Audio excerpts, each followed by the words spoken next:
এটা চেঞ্জ হবে না। আল্লাহর কিছু চেঞ্জ হয় না। এই জন্য ভালো মতে বোঝেন যে 6 রোজা কেন কেন আল্লাহ দিছেন, কেন করা দরকার। যদিও নফল, কিন্তু ফরজের পরিপূরক হিসাবে। ফরজের ওইখানে যে 10 মাস হয়েছে, 2 মাসের গ্যাপ রয়ে গেছে, ওই গ্যাপটাকে পুরা করার জন্য আল্লাহ 6 রোজা দিছেন। যদিও নফল, কিন্তু হিসাবের সময় যায় এটা উঠবে ফরজের পাশে, ঠিক না? বসবে কোথায়? ফরজের পাশে যেয়ে বসবে। ফরজের ওইখানে পরিপূরকের কাজ করবে, পরিপূরকের কাজ করবে। আর এটা হলো বাৎসরিক পরিপূর্ণ কোর্স। এটা যদি না করা হলো তাহলে কোর্স অসম্পূর্ণ রইল। আর এটা যখন করা হবে তো কোর্স পুরো হবে। ডাক্তারি কোর্সের ব্যাপারে যেরকম প্রশ্ন করি না, তাহলে এটার ব্যাপারে কেন প্রশ্ন করি? মানুষ তো রমজানের ব্যাপারেও প্রশ্ন করে বসে থাকে যে আল্লাহ আমাদেরকে ক্ষুধার্ত রাইকা লাভটা কি? আর আমরা ক্ষুধার্ত থাকবোই বা কেন? আল্লাহ তো আমাদেরকে কোনো অভাব দেন নাই। না খায়া তো ও থাকবে যার ঘরে কিছু নাই, ঠিক না? ওটা তো ফরজের সময় বলে। 6 রোজার ব্যাপারে যে বলবে না, কিন্তু ও তো ভাবে নাই যে রোজার ভিতরে কি রাখা আছে। রোজার ভিতরে কি রাখা আছে শারীরিকভাবে এটা তো কোনোদিন ভাবে নাই। হ্যাঁ, এখন ভাবতে শুরু করছে। এখন মানুষ ভাবতে শুরু করছে, ভাবতে। এখন কিন্তু সেন্টারও খোলা হইতেছে। আপনাদের নলেজে হয়তো নাই, কিন্তু এই সেন্টার খোলা হয়ে গেছে এবং খোলা হইতেছে। হতে পারে আমাদের মহল্লায়ও খুলে যেতে পারে। মহল্লায় খুলুক আর না খুলুক, এলাকায়ও খুলে যেতে পারে। হইতে পারে আমাদের এলাকায়ও খুলে যেতে পারে। না খায়া থাকার সেন্টার খোলা হইতেছে, যে তুমি না খায়া থাকলে সুস্থ হবে। না খায়া থাকলে ওই সেন্টার খোলা হইতেছে। যদিও ঘোষণা দিয়া নাই, ঘোষণা দিয়া খুব কম, খোলা হয়ে গেছে। আমাদের কাছে নলেজ আছে এটা। কিন্তু হাসপাতালে গেলে দেখা যায় অনেক রোগীকে না খায়া রাখে। কয় তোমার চিকিৎসাই হইল না খায়া থাকো। সপ্তাহ, 2 সপ্তাহ, 3 সপ্তাহ না খাওয়ায় রাখে, শুধু স্যালাইন দিয়া রাখে। তোমার সুস্থতা এটার ভিতরে, না খায়া থাকার ভিতরে। এটা তো সচরাচর হাসপাতালে চলতেছে, যে না খাওয়া রাখতেছে আর বলতেছে না খায়া থাকার ভিতরেই তোমার সুস্থতা। কিন্তু আল্লাহ যদি না খাওয়ায় রাখতে চায়, ওইখানেই প্রশ্ন উঠায়। আপনার বিশ্বাস হয় না? হাসপাতালে যে না খাওয়ায় রাখে, শুধু স্যালাইনের উপরে রাখে, বিশ্বাস হয় না? ডাক্তারকে যদি জিজ্ঞাসা করা হয় না খাওয়ায় রাখছেন কেন, তো বলবে বেটা তুই কি ডাক্তার না আমি ডাক্তার? রোগীর সুস্থতা চাস না লাশ নিতে চাস? যদি সুস্থ নিতে চাস তাহলে না খাওয়াই রাখতে হবে, ওর চিকিৎসাই না খাওয়ানো। আল্লাহ যদি না খাওয়ায় রাখে, এখানে প্রশ্ন উঠান কেন? ওইখানে উঠাইলেন না কেন? আমি তো কালকে রাত্র এক রোগী দেখে আসলাম, না খাওয়ায় রাখছে। বেচারা না উঠতে পারে না বইতে পারে। কয় সুস্থতা এটার ভিতরেই। দিন দিন ডাউন হইতেছে, কবে যে ধাক্কা দিয়ে উপরে উঠবে আল্লাহই জানে। তো যদি দুনিয়ার চিকিৎসার ভিতরে এটা থাকতে পারে, তাহলে আল্লাহ দিলে অসুবিধা কোথায়? দিবে না।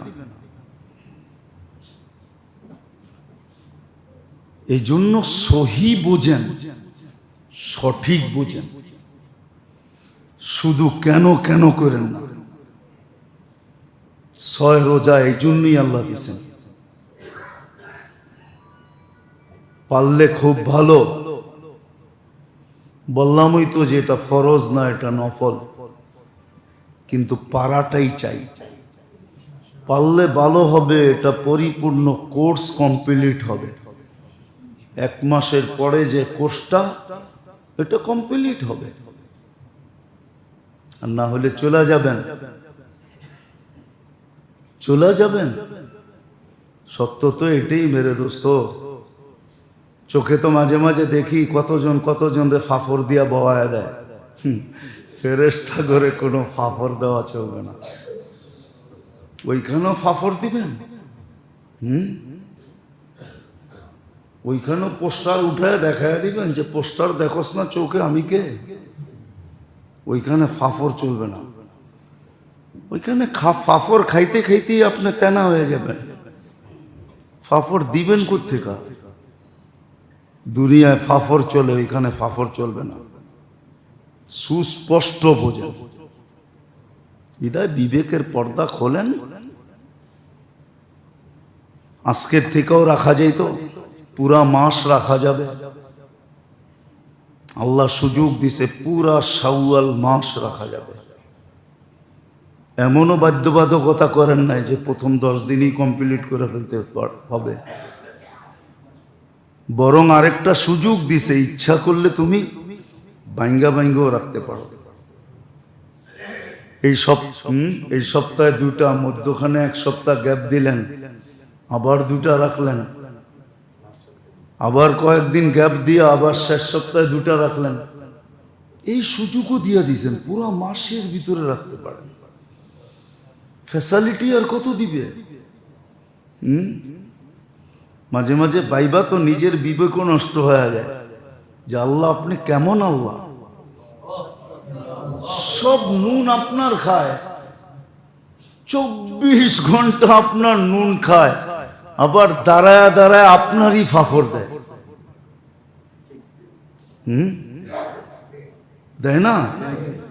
ডাইরেক্ট মুখে না দিলেও তো বাপভঙ্গিতে দেয়, ঠিক না? আল্লাহরে না দেয়, আল্লাহ ওয়ালাদেরকে তো দেয়।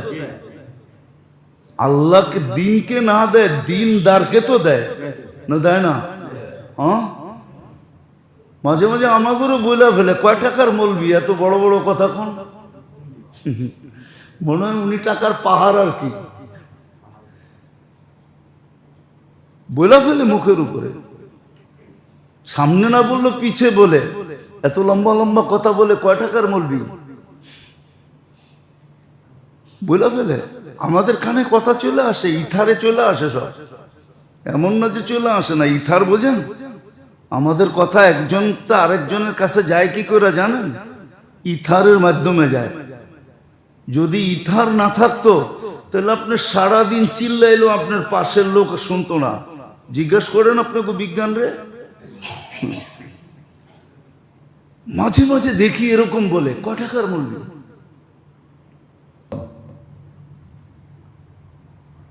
সম্মানিত উপস্থিতি, কোরআন হাদিস থেকে যতটুকুই তেলাওয়াত করলাম, আশা রাখি একই সামনে রেখে কিছু কথা রাখবো, সাথে সাথে দোয়ার দরখাস্ত। আল্লাহ আমাদেরকে শোনার হক ও আদায় করার তৌফিক দান করেন। সাথে সাথে যা শুনবো এটাকে আমল করারও তৌফিক দান করেন।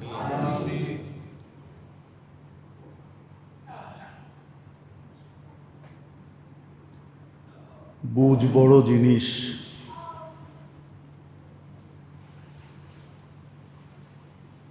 মানুষের জীবনে সহি জিনিস বোঝা, এটা বিরাট বড় দৌলত। এর চেয়ে বড় কোনো সম্পদ হয় না।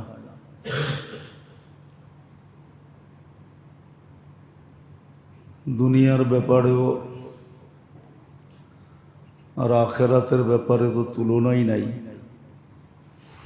যে এটা কত বড় দৌলত। দুনিয়ার ব্যাপারেও সহি জিনিসকে বোঝা এটা বিরাট বড় সম্বল, বিরাট বড় দৌলত, বিরাট বড় রত্ন। আর আখেরাতের ব্যাপারে তো এটার কোনো তুলনাই হয় না, যে এটা কত বড় রত্ন আর কত বড় দৌলত আর কত বড় সম্পদ।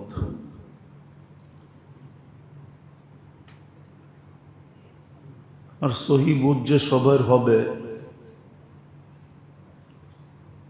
এটাও সঠিক না।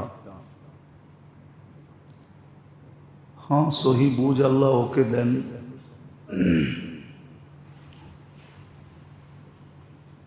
যে সহি বুঝ আল্লাহর কাছে চাইতে থাকে। আর যদি সহি বুঝ না চায় আর সহি বুঝ সঠিক বুঝ যদি না শিখে আর চাইতে না থাকে, তাহলে একদিন দেখা যায় তার বিবেক বুদ্ধি তাকে ধোঁকা দিতে থাকে।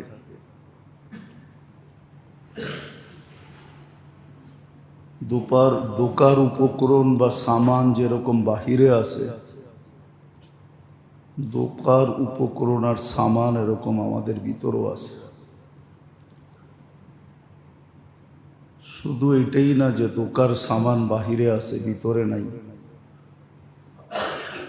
না, দোকার সামান যেরকম বাহিরে আছে এরকম ভিতরেও আছে।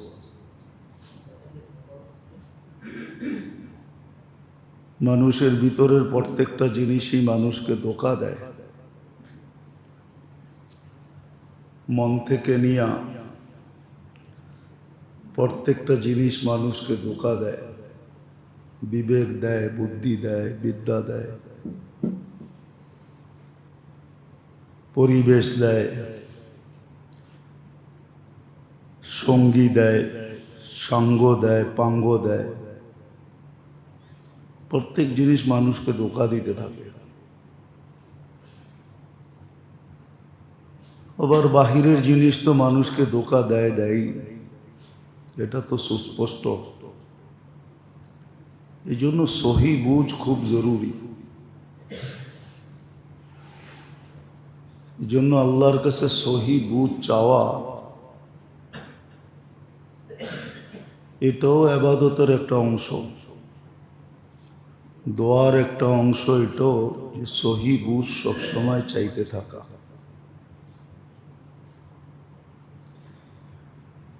নাইলে কিন্তু সহি জিনিস বোঝা যাবে না।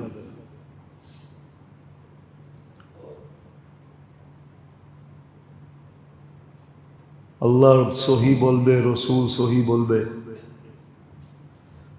আর আমি ভুল ভাইবা বসে থাকবো।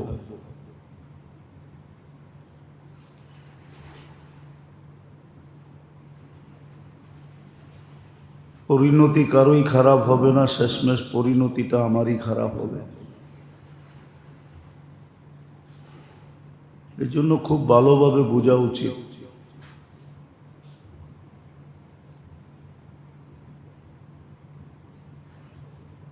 যে সহি বুঝ কত বড় জিনিস। সহি বুঝ যাদের ভিতরে আছে তারাই ইসলামের প্রত্যেকটা জিনিসকে কেন ছাড়া মানতে পারে।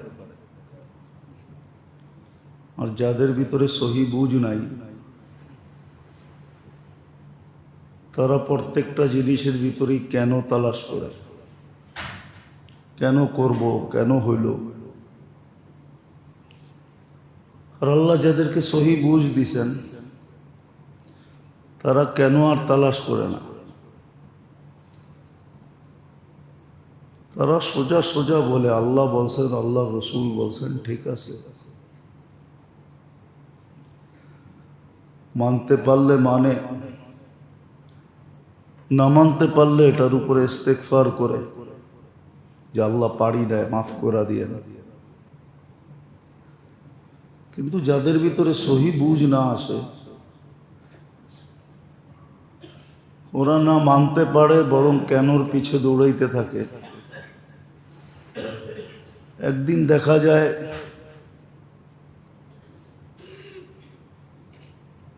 কেন তাকে দৌড়াইতে দৌড়াইতে ইসলামের, ইমানের সীমানার থেকে বাহির করে দেয়।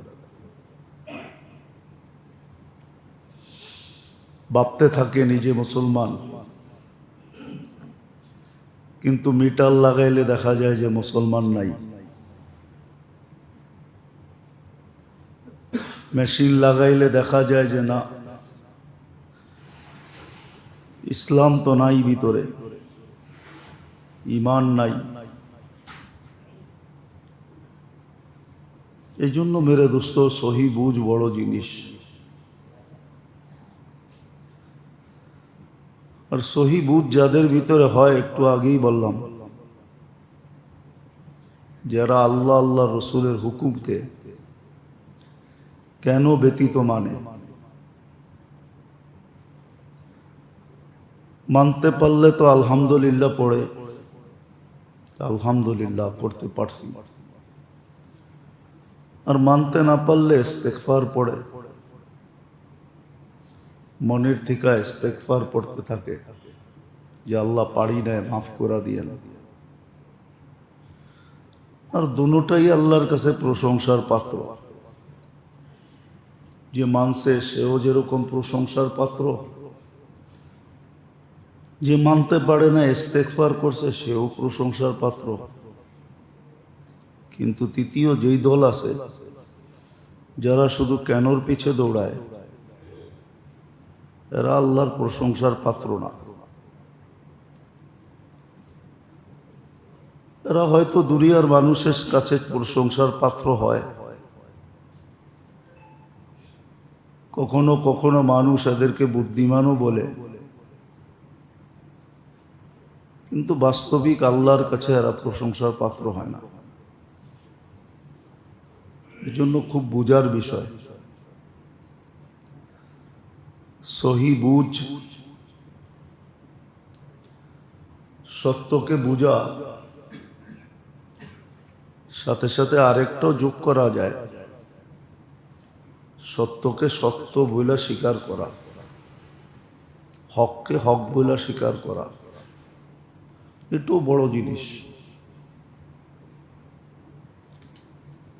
কিন্তু আমাদের সমাজে তো বেশিরভাগ মানুষই পাওয়া যায়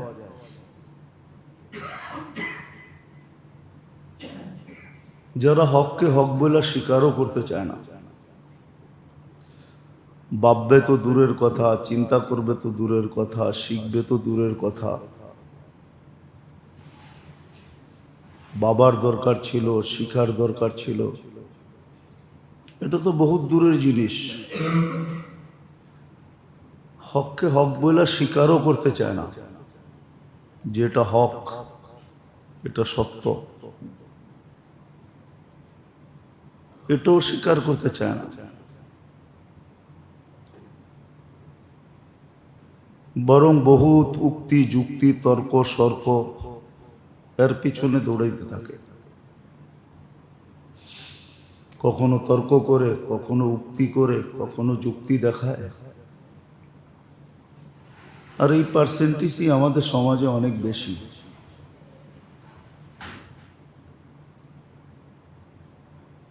আর এটাও সম্ভব এই জন্য, এই যে তর্ক সর্ক যুক্তি শক্তি, এটাও সম্ভব এই জন্য যে আল্লাহ ইচ্ছা স্বাধীনতা দিয়েছেন, বিদায় সম্ভব। ইচ্ছা স্বাধীনতা যদি না দিতেন, বাক স্বাধীনতা যদি আল্লাহ না দিতেন, তাহলে কিন্তু এটাও সম্ভব হতো না। আর ইচ্ছা স্বাধীনতা দিয়েছেন বিদায় তর্ক সর্ক সম্ভব। আর এটাই আসলে পরীক্ষা, যে দিছি বিদায়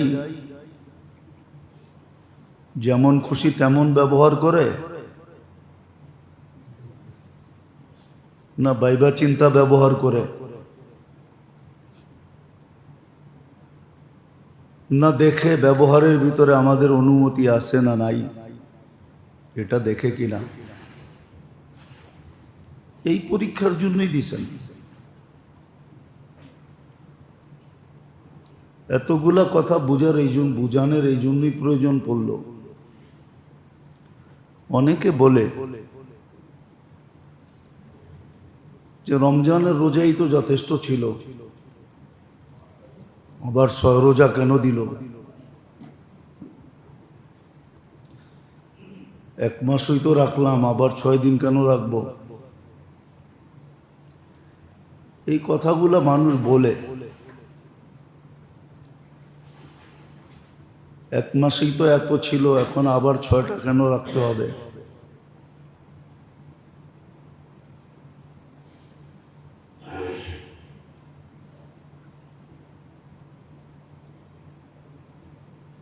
এই জন্যই এতগুলা কথা বলা।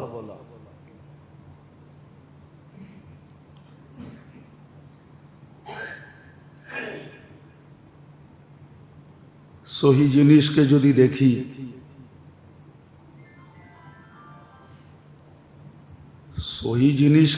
দেখি, সহিভাবে যদি অ্যানালাইসিস করি, চিন্তা করি বা তালাশ করি, তাহলে এটারও একটা ফিলোসফি আছে যে 6 রোজা কেন দিলেন। রমজানই তো এত বড় ছিল, 1 মাস 70 মাসের সমতুল্য ছিল। এক এক ফরজ 70 গুণ ছিল।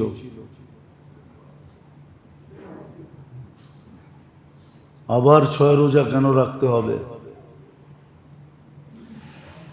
এটারও একটা ফিলোসফি আছে।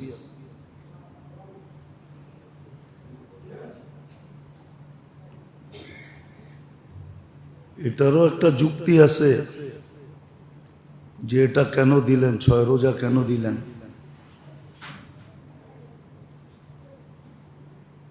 এটাও সুস্পষ্ট। এই জন্য মেরে দোস্ত বোঝা চাই, ভালোভাবে অ্যানালাইসিস করা চাই। কারণ আল্লাহর হুকুম বন্দার প্রতি যেটাই,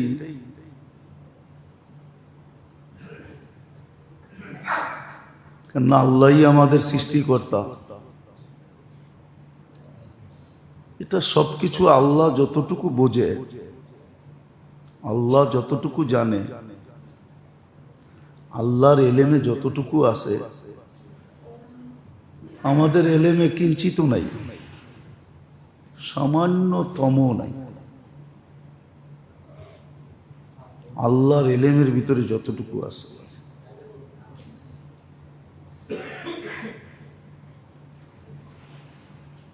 যদিও আমি এটাকে ব্যবহার করি, দেহটা আমিই ব্যবহার করি, দেহের অঙ্গগুলো আমিই ব্যবহার করি, জীবনটা আমার বলেই বলি যে জীবনটা আমার, দেহটাও আমার, শরীরটাও আমার, সবকিছু সদা সর্বদা আমি আমার দিকেই নেসবত করি।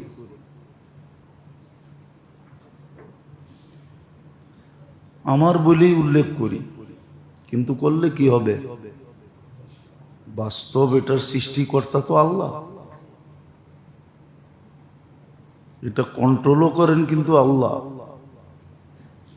কন্ট্রোলিং পাওয়ার এটা আমাদের কাছে না, যেটাকে যে কন্ট্রোল, দেহের যে কন্ট্রোলিং পাওয়ার আমার কাছে না। সত্য এটাই, এটার পাওয়ারও কিন্তু আল্লাহর কাছে। আমার সাথে অলৌকিক এক শক্তির সংযোগ 24 ঘন্টা আছে বিদায় আমি চলি। চোখে দেখা যায় না এরকম একটা শক্তি, এরকম একটা কানেকশন, এরকম একটা সম্পর্ক লাগানো আছে যেটা হয়তো আমি চোখে দেখি না, যার কারণে কিন্তু এটা চলতেছে। যদিও আল্লাহ ইঙ্গিত দিছিলেন, কুলির রু মিন আমরি রব্বি, রু আল্লাহর একটা হুকুম। শুধু রুই না, প্রত্যেকটা অঙ্গের সাথে একটা সংযোগ আছে। এটার জ্যান্ত উদাহরণও আল্লাহ দিচ্ছেন, আমাদের ভিতরে জ্যান্ত উদাহরণ আছে। খুব ধ্যান দিয়ে শুনতে হবে, তাহলে বুঝে আসবে, নাহলে বুঝে আসবে না। জ্যান্ত একটা উদাহরণও আছে। চোখে কিন্তু দেখার কোনো উপকরণ নাই, এটা বিজ্ঞান স্বীকার করে। যেটাকে প্রযুক্তি বলে, টেকনোলজি বলে, উপাদান বলে, কোনো উপাদান চোখের ভিতরে নাই দেখার মতো। কিন্তু চোখ অনবরত দেখে। যদি পিছনে একটা সংযোগ না থাকতো তাহলে চোখ দেখতো না। সেই সংযোগটা যদিও আমরা আমাদের ভাষায় বলি আল্লাহর কুদরতের সংযোগ।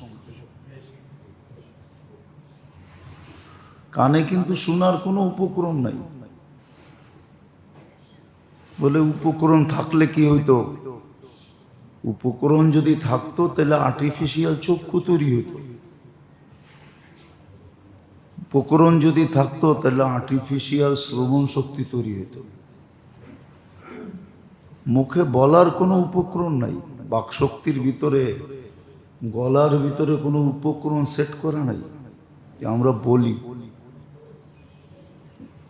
এই সবগুলার ভিতরে শুধু আর শুধু, শুধু আর শুধু আল্লাহর কুদরতের সংযোগ আছে। ছোট একটা কথা, হাদিসে যদিও লেখা আছে, কিয়ামতের দিন এক ব্যক্তিকে আল্লাহ বলবে যে আমি তো তোমার কাছে খাইতে চেয়েছিলাম, তুমি আমাকে খাওয়াইলা না কেন?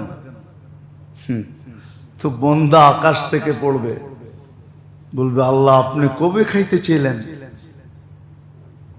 আপনি চাইতেন আর আমি দিতাম না, এটা হয়তো হয় কি করে? তা আল্লাহ পুরো চিত্র তুলে ধরবে, বলবে ভিক্ষুক তো তোমার দুয়ারে যায় চাইছিল, তুমি তো গার ধাক্কা দিয়ে বাহির করে দিছ। ধনী তো আমি তোমাকে বানাইছিলাম, ফকির তো ওকে আমিই বানাইছিলাম, আমি তো ওকে তোমার দুয়ারে পাঠাইছিলাম, দরজায় পাঠাইছিলাম। তুমি যদি ওকে খাওয়াইতে তো আমাকে খাওয়ানো হতো। আজকে এই যে দেখো জান্নাত, তাহলে আমিও তোমাকে এখানে খাইতে দিতাম। হ্যাঁ, এরকম আরেকটা আছে, আমি তোমার কাছে কাপড় চেয়েছিলাম, তুমি তো কাপড় দাও নাই। তো বন্দা ঠিক এরকমই বলবে। এই জন্য যদিও কাহিনী, কিন্তু সত্য বিদায় বলতেছি আর কি। কোনো আল্লাহওয়ালা মারা যেতেছিলেন, তো বলতেছিলেন ইয়া লাইতাহু কানা কামেলা, হায় যদি পরিপূর্ণ হইতো, হায় যদি নতুন হইতো, হায় যদি বহু দূর হইতো। তো সন্তানরা স্বপ্নে দেখার পরে বলছে আব্বা কি বললেন এগুলা, বুঝলাম তো না। মরার সময় যদি পুরা হইতো, যদি নতুন হইতো, যদি দূর হইতো। কাজে বেটা মৃত্যুর কয়েকদিন আগে আমার কাছে ভিক্ষুক আসছিল, ঘরে একটাই রুটি ছিল, চাওয়ার পরে অর্ধেক দিয়া দিছি, আর অর্ধেক তোদের জন্য রেখা দিছি, যে অর্ধেকই একটু ছিঁড়া ছিঁড়া পানি খায়া নিবে। ঘুমেরতে উঠা ডাইরেক্ট পানি পান করতে গেলে অনেক সময় খারাপও লাগে, ঠিক না? কি কিন্তু একটা বিস্কুট চাবায়া পান করলে আর ওই খারাপটা লাগে না। তো বলছে তারপরে আমার কাছে একটা কাপড় চাইছে, বলে নতুন একটা ছিল, পুরান একটা ছিল। পুরানটা নতুনটা রেখা দিছি, পুরানটা দিয়া দিছি। বলে ছিল ভিক্ষুক অন্ধ, তো বলছে একটু রাস্তা দেখায় দাও, বলে একটু আগে বাড়ায়া দিছি। বলে তিনটার সোয়াব যখন আল্লাহ মৃত্যু লগ্নে দেখাইছেন, তখন চিৎকার দিয়া বলছে, হায় অর্ধেক রুটিতে এরকম, পুরাটা দিলে কতটুকু হইতো? পুরান কাপড়ে এত সোয়াব, নতুন দিলে কত হতো? একটু রাস্তা দেখাইছি, এত সোয়াব, বাড়িতে আগায় দিয়ে আসলে কেমন হইতো? তো সত্য এটাই।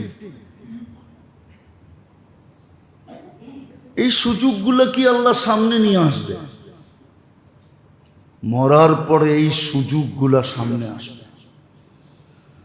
আল্লাহ বলবে, আমি তো সুযোগে কোনো ত্রুটি করি নাই, কিন্তু তুমি সুযোগগুলা গ্রহণ করলে না কেন? তখন কিন্তু আমারও মনে উঠবে যে আমার বিবেক বাধা ছিল, আমার বুদ্ধি বাধা ছিল, আমার বিদ্যা বাধা ছিল, আমার সোসাইটি সমাজ বাধা ছিল, আমার পরিবেশ বাধা ছিল, আমার বন্ধু বান্ধব বাধা ছিল, আমার সাইঙ্গ পাইঙ্গ বাধা ছিল। এই জন্য কোরআনে সুস্পষ্ট আছে, দুর্বলরা সবলদেরকে বলবে, দুর্বলরা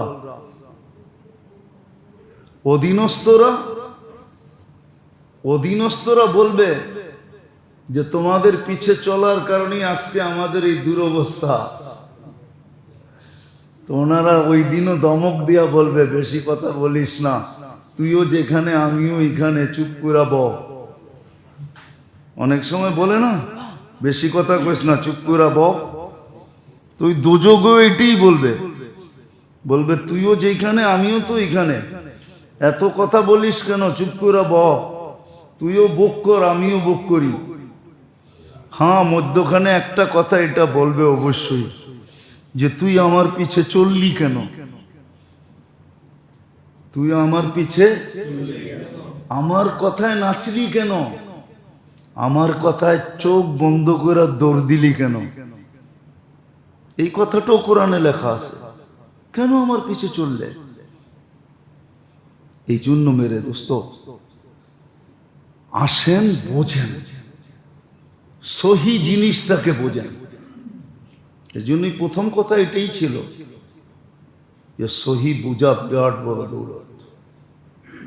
সত্য জিনিসটাকে বোঝেন, উপলব্ধি করেন, কাজে দিবে। আর নাইলে একদিন, আজকে তো বসতে একটু শিখতে হয়, ভাবতে হয়, চিন্তা করতে হয়, একটু নড়াচড়া করতে হয়, তাইলে বুঝে আসে।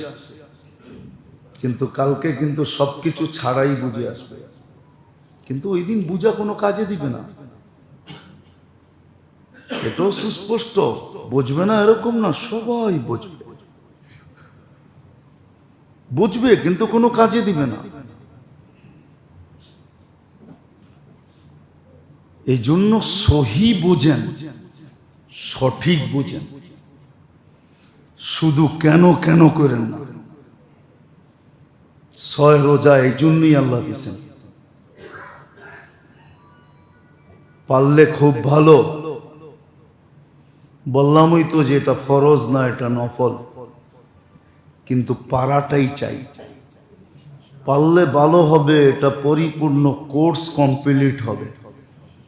1 মাসের পরে যে কোর্সটা, এটা কমপ্লিট হবে। আর না হলে চলে যাবেন,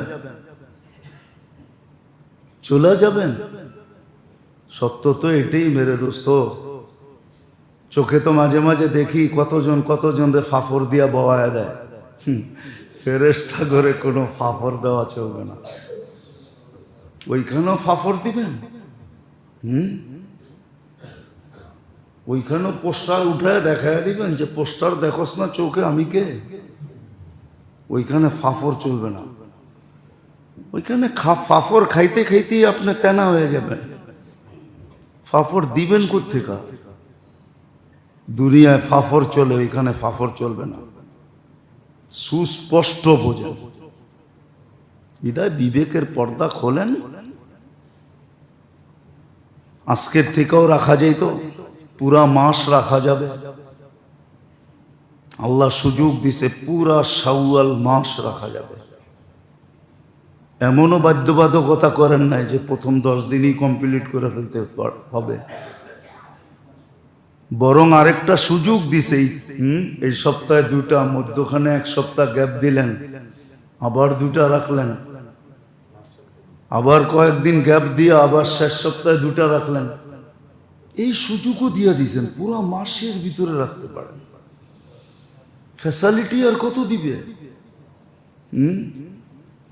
মাঝে মাঝে বাইবা তো নিজের বিবেকও নষ্ট হয়ে যায় যে আল্লাহ আপনি কেমন আল্লাহ,